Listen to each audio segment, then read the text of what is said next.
दिल्ली से इस वक्त बड़ी खबर सामने आ रही है। आपको बता दें, अरविंद केजरीवाल पर एफआईआर जो है वो दर्ज हो चुकी है। जी हां, इस वक्त ये बहुत बड़ी ब्रेकिंग है जो हम आपको बता रहे हैं।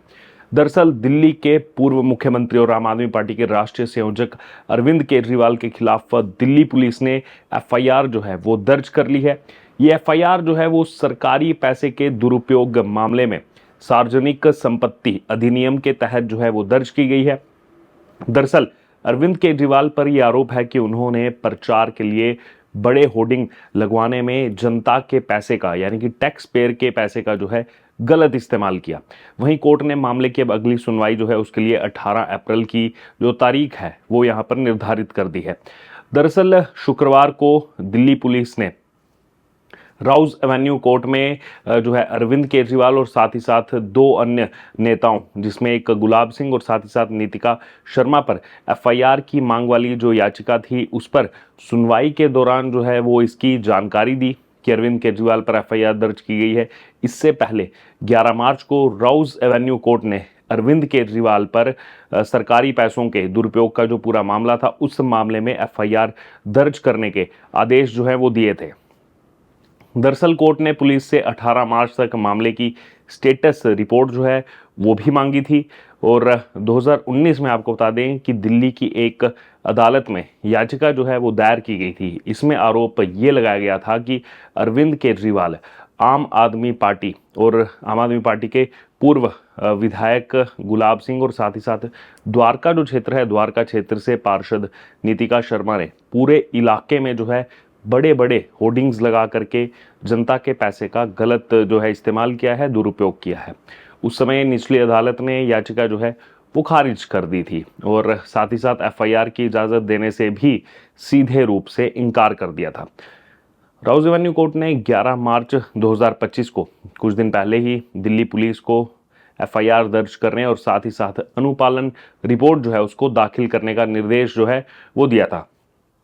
वहीं दिल्ली पुलिस ने अतिरिक्त मुख्य न्यायिक मजिस्ट्रेट, जिसको ACJM भी कहा जाता है, नेहा मित्तल की अदालत के समक्ष जो है अनुपालन रिपोर्ट पेश की और साथ ही साथ ये बताया कि एफआईआर जो है वो यहाँ पर दर्ज कर ली गई है इस मामले में।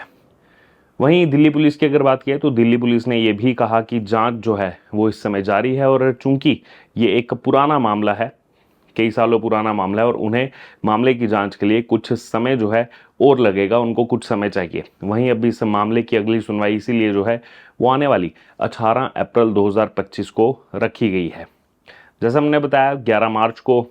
अदालत ने कहा था दिल्ली पुलिस को कि पूर्व सीएम अरविंद केजरीवाल, पूर्व विधायक गुलाब सिंह और साथ ही साथ MCD पार्षद नीतिका शर्मा के खिलाफ जो है 2019 में द्वारका इलाके में सार्वजनिक संपत्ति को नुकसान पहुंचाने के लिए जो है उस मामले में जो है एफआईआर दर्ज की जाए, जो शिकायत की गई थी उस पर।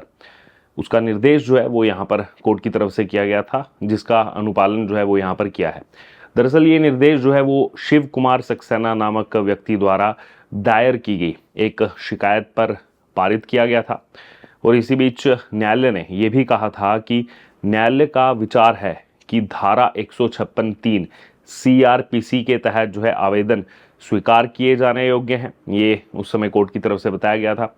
वहीं ACJM मित्तल ने 11 मार्च को जो है इसी संबंध में आदेश दिया कि जो संबंधित SHO हैं उनको जो है दिल्ली संपत्ति विरूपण निवारण अधिनियम 2007 की धारा 3 के तहत जो है तत्काल एफआईआर दर्ज करने का निर्देश जो है वो यहाँ पर न्यायालय की तरफ से दिया जाता है। और मामले के तथ्यों से, फैक्ट से कहीं ना कहीं ऐसा प्रतीत होता है कि कोई अन्य अपराध जो है वो यहाँ पर किया गया है।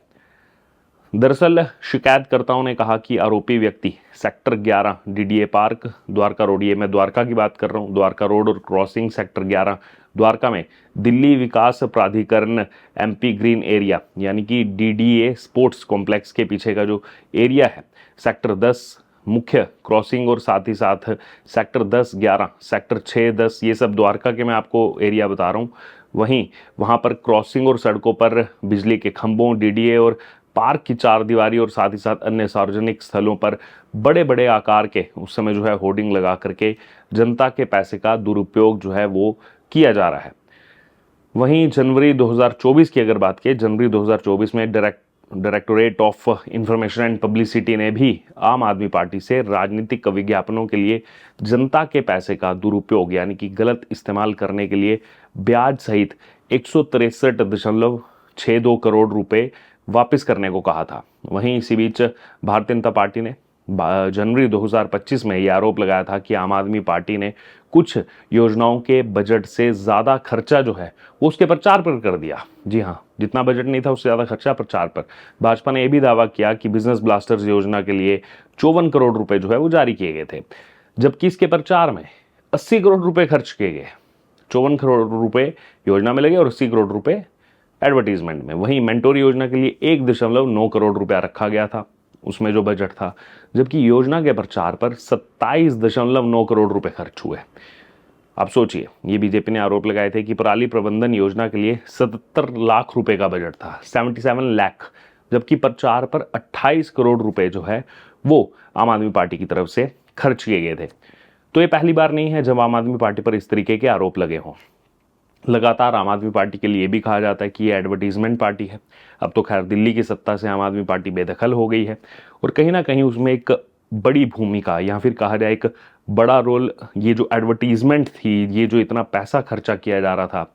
वो भी कहीं ना कहीं उसमें एक मुख्य रोल था इन सब का भी, क्योंकि लगातार यही आरोप लगते रहे कि जहां योजना 77 लाख रुपए की है, आपने 77 लाख रुपए जो है वो योजना के नाते खर्च किए, लेकिन बजट जो है उसका 77 लाख दिया, लेकिन उसमें जो उसका प्रचार प्रसार था, जो एडवर्टीजमेंट होनी थी, उस पर आपने 28 करोड़ रुपए खर्च कर दिया। यही आरोप बाकी चीज़ों में भी लगा, बाकी योजनाओं में भी लगा कि जहां पर आपको 54 करोड़ रुपए आपने उसमें बजट के नाते दिया, लेकिन दूसरी तरफ अगर देखा जाए तो आप 80 करोड़ रुपए जो है यहाँ पर लगा दे रहे हैं उसके विज्ञापन में। इससे पहले भी आम आदमी पार्टी पर सवाल उठे थे। RRTS प्रोजेक्ट जो है, रैपिड रेल ट्रांजिट सिस्टम जो है, जब वो प्रोजेक्ट की बात आ रही थी, दिल्ली सरकार को जो अपने हिस्से का पैसा देना था, दिल्ली सरकार दे ही नहीं रही थी। फिर उसके बाद कोर्ट ने फटकार लगाई। कोर्ट ने उसमें कहा कि आप इतना पैसा जो है, इतने करोड़ रुपए जो है, सैकड़ों करोड़ रुपए आप विज्ञापनों में खर्च कर दे रहे हैं, लेकिन आप कह रहे हैं कि RRTS जैसे प्रोजेक्ट के लिए, जो कि भारत का पहला ऐसा वो प्रोजेक्ट था जो शुरू हो भी चुका है, और आपको बता दें न्यू अशोक नगर तक जो है वो चल भी रहा है, लेकिन दिल्ली सरकार को बार बार कोर्ट की तरफ से जब तक फटकार नहीं लगी, दिल्ली सरकार ने अपने हिस्से से जो है कुछ पैसा तब तक RRTS प्रोजेक्ट के लिए नहीं दिया। और ये भी एक बड़ा कारण है कि अभी तक दिल्ली में पूर्ण रूप से RRTS प्रोजेक्ट जो है वो फंक्शनल नहीं है। जबकि उत्तर प्रदेश की अगर बात करें तो वहाँ पर मेरठ साउथ तक जो है एक बहुत लंबे स्ट्रेच में RRTS प्रोजेक्ट चल रहा है। बहरहाल अब अगर बात की जाए इस वक्त की बड़ी खबर जो हमने आपको बताई अरविंद केजरीवाल से जुड़ी हुई, कि अब बेशक वो पंजाब चले गए हैं, अब पंजाब की राजनीति पर उनका फोकस है, मनीष सिसोदिया को भी प्रभारी बना दिया, उनको भी वहाँ ले गए हैं। लेकिन दूसरी तरफ सच्चाई ये है कि अरविंद केजरीवाल पर इस मामले में FIR दर्ज हो गई। अब देखना होगा आने वाले दिनों में कितनी मुश्किलें जो हैं वो यहाँ अरविंद केजरीवाल के लिए बढ़ने वाली हैं। बहरहाल आपका क्या कहना है इस पूरी खबर पर, आप जरूर हमारे साथ कमेंट बॉक्स में शेयर करें और बने रहें तमाम अपडेट्स के लिए द डिजिटल रिपोर्टर के साथ। धन्यवाद।